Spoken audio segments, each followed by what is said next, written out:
I have been married with my husband for 3 years and Haven been dating for a little over 5. My husband has this friend Mary. They've known each other since they were in high school and she's considered one of the boys, if you may. That basically means she's always invited to all the fishing trips and stuff, which I don't mind at all. I trust my husband. Well, my problems with Mary started when she first found out I'm half Romanian. It started kinda innocently, with her asking me to say certain words, teach her some insults etc., which didn't necessarily bother me. But it usually put me on the spot whenever we were out with my husband's group of friends. It only escalated to her Googling stuff about Romania and asking me, are you a vampire? Do you bite your husband by the neck? To, are you a gypsy? I bet you've got some of that gypsy blood in you, which is just blatantly racist. Last week, me and my husband organized a mini barbecue with our friends and Mary was invited by my husband despite me telling him she makes me uncomfortable. He said he had talked to her about her remarks and she's been understanding, so it's unlikely she'll say something this time. It was midnight and there were about 4 of us left and I accidentally spilled some red wine on Mary's jeans when I tripped over a carpet. All hell broke loose. Mary started saying that I'm a witch and I'm trying to ruin her life and this whole thing is part of my ritual and I'm just a immigrant gypsy trying to ruin my husband's life and I've poisoned my husband against her. I started crying and profusely apologizing. When she wouldn't drop it, I kicked her out and banned her from ever coming to my house again. My husband insists that Mary was just drunk and talking nonsense and he would talk to her. He also told me I'm way too sensitive about my heritage and I'm an a-hole for banning her. Mary has since given me a half-hearted apology, but I'm still not okay with her. I guess this is the update some of you wanted. Sorry, I'm still a mess and ick how coherent I am. We've talked. He admitted to being in and out of an affair with Mary in the first 2 years of our relationship and she wanted to win him back, I guess. I called my mom to come help me pack some stuff and him out. That's it. Mary can have him. I've been gaslit for years and it took a Reddit post to realize. Oh, the irony. Thank you, Reddit. A lot of people seemed suspicious of Mary and my husband's friendship / relationship etc. and have asked if I ever suspected anything. No, I didn't. Me and my husband had, or I thought we had, a very strong relationship, based on communication and honesty. Guess it only applied to me. Also, Mary is very close with all the boys in the said friendship group. The other wives raised concerns in the past, but they've all been shut down by the boys in the group or by Mary herself. I guess I always respected their friendship group because they were very close for so long and it felt unfair to change that because of me. As far as I'm aware, the other wives feel the same. Plus Mary has been in a relationship for about 2 years and always claimed she's focusing on her career. She's too busy etc., so none of us ever saw her as a potential threat. But now it just makes me think there could be more to this story. But I'm tired. As of right now, I am just exhausted. My Romanian witch blood won't let me live until I find out the whole truth, but I need time. My husband and I have been married for 21 years. We have 2 adult children, one is in college out of state and the other is in the Navy. When we first got married, my husband was in Navy and we spent the first 10 years of our marriage moving from place to place, wherever his new duty station was. I found it hard to make friends and I could not keep a job, so I made a difficult decision and decided to be a som. When he got out of the Navy 11 years ago, he took a job and we moved. 3 years in, he got offered a job in another part of the company, however, it was in another state, so we moved again. We stayed there for 6 years. I went back to college and got my degree and began looking for work. I found a job I liked in my field, and 6 months into working, he said he was offered a job with a new company and wanted to take it. But that would mean we would be moving almost 2,000 miles from where we were in a new state. I reluctantly agreed because the new state would have more job opportunities for me and we would be closer to our family, which is something that we have not had in many years. Last night my husband came up to me and said that there was a job opening in his company and he wanted to apply for it. It would mean a pay raise and better hours, but the caveat would be that we have to move again. We have been living in our new state for 3 years. I love it here.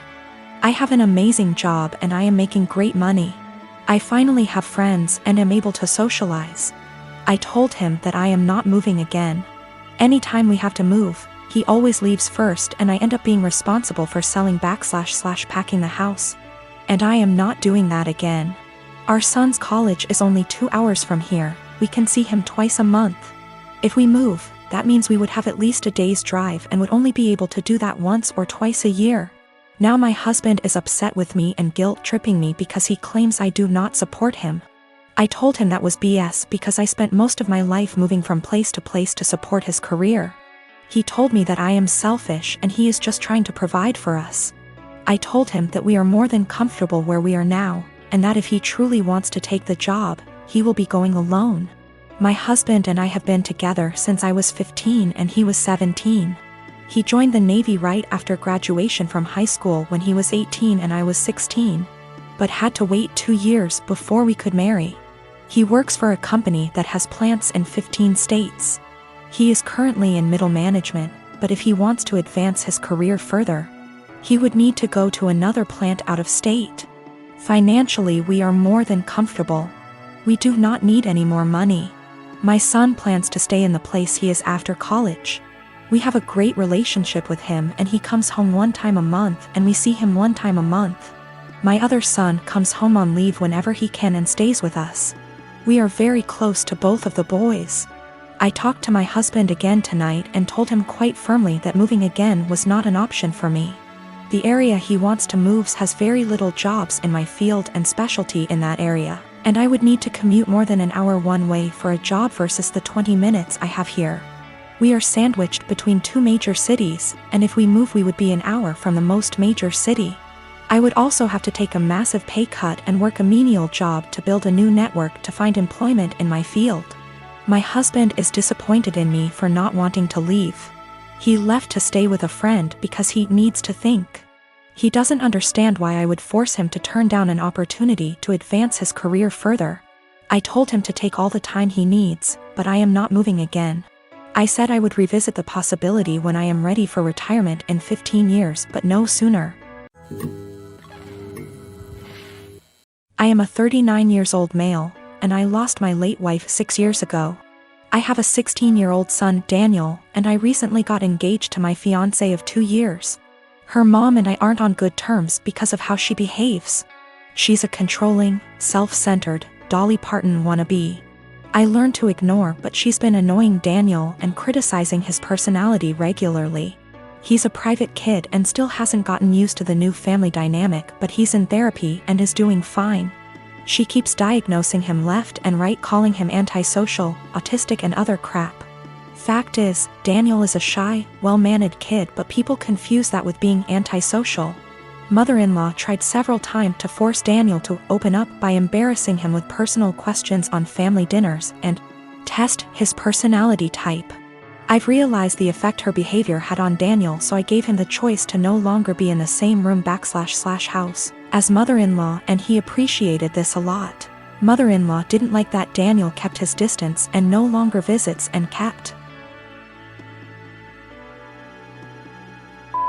ing about how spoiled he will become for her daughter to deal with. I told her to stop bringing it up, but she cried, "I'm just doing this for Danny." Last week she visited unexpectedly, wanting to say hi to Daniel. After Daniel greeted her, he went into the bathroom and she went into the living room with my fiancé. I was in my bedroom when Daniel came and said his journal was gone. We looked for it but didn't find it. I asked my fiancé, who was alone in the kitchen, but didn't see it. I paused for a second to ask where mother-in-law was. My fiancé said in the living room, but I saw her coming down the stairs. I asked where she was. She said the bathroom. I saw her purse in hand, so I bluntly asked if she took Daniel's journal. She looked offended and called for my fiancé when I insisted to see inside her purse. She wanted to leave, but I didn't let her. Fiancé told me to stop it, but I insisted, and the journal was there. Mother-in-law tried to explain this was her only chance to get to know Daniel better because she cares about him. I blew up at her and berated her for stealing from my son and told her she's banned from my house for the stunt she pulled. She argued with me, then left. My fiancé apologized for her but said banning her from the house was over the top. It backlashed and father-in-law argued and hoped his daughter realizes how I am and call off the wedding for refusing to apologize to Mil. Fiancé said her family won't come to the wedding till I reconcile with her mom and cancel the ban, but I won't let my son be disrespected in his own house and asked my fiancé to understand. I'm refusing to reconcile but am aware this could ruin my relationship with all my in-laws, not just mother-in-law, and my fiancé thinks I'm selfish to cause drama. My children are 17 and 14 respectively, and I'm hoping the fact that they're teenagers is the reason for their incredibly shitty behavior. My husband, before he met me, had a wife and a newborn baby that passed away in Canada due to hazardous road conditions that resulted in a 4-car smash-up. No one was at fault, it was a horrific disaster. And my husband was devastated as a result and fell into alcoholism to cope. I had my own trauma from the past, and similarly turned to alcoholism to cope. It was at an AA meeting where we met, 20 years ago almost to the day now. And we slowly started to heal together here in the US. I have always been incredibly respectful of my husband's last wife and child. I like to joke that I'm keeping her seat warm until my husband enters heaven. I've had too much loss and hurt in my life to feel jealousy like this. And I am so damaged that I just feel lucky that I got to actually feel love in this world, and that my husband could open his beautiful heart to me. We had 2 children, 2 sons. We'd never told them about my husband's wife or baby, because it's a part of my husband's life that he keeps under lock and key. He has never healed from his grief, and therapy etc. has helped him only to a degree. My mother-in-law told the kids this Sunday gone, as she decided it was time for them to know. She didn't consult us before telling them, and certainly didn't do it in our presence. Since then my sons have been making the most disgusting dead baby jokes. They've been prodding their dad asking why we'd never told them. And instead of approaching the topic with respect, they're acting like we've kept a secret affair family from them or something. My 14Y//0 went on to say to me in private, thank goodness, not in front of his father, that he was glad my husband's previous family was dead. I broke and yelled at him, and told him it was the most disgusting thing I'd ever heard him say. I asked where his anger was coming from, and he burst forth that we were shitty parents for keeping secrets. He told me that it made so much sense why we were abnormal, why we don't drink, why we are so boring and quiet, why my husband is panicky around roads, etc. The 2 are pretty heartbroken, and I feel like we have just destroyed a part of our children's lives as a result of us staying quiet. I am hurting, my husband is grieving all over again, and I don't know how to proceed. I have and will always reiterate to our kids that they are loved, but this behavior seems so overreactive for the news.